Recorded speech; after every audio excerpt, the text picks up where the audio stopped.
আমার ঢাকা বিশ্ববিদ্যালয়ের জীবনটা এখান থেকে শুরু হয়েছিল।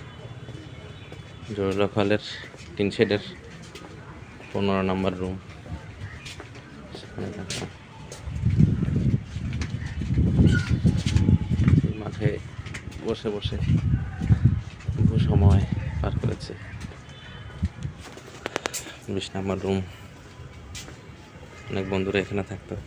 20 নম্বর রুম ছিল গণরুম, আর ওই পাশে 4 নম্বর রুম ছিল গণরুম।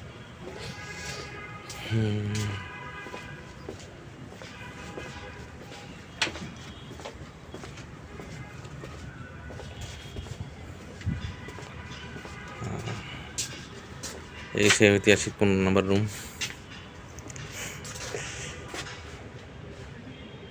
এখানে এখন নামটা লিখে রাখার দরকার ছিল।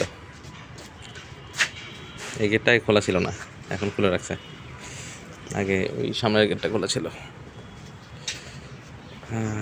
আজকে দেখি আমার হলের প্রথম 6 মাস যেখানে কাটছিল সেটা হচ্ছিল আমার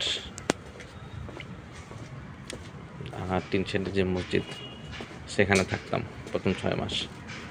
পরের 6 মাস 15 নম্বর রুম আমি সিট পেয়েছিলাম। এই গেটটা তখন খোলা ছিল।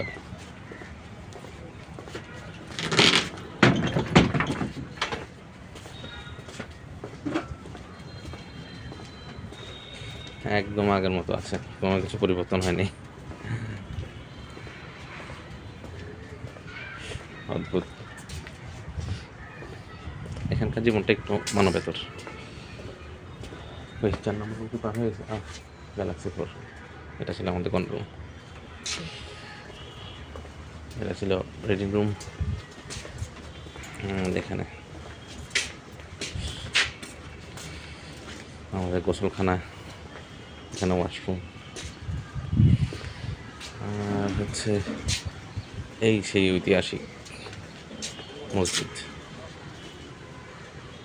এখানে আমার আর রিপনের ছিল, আর এক ছিল।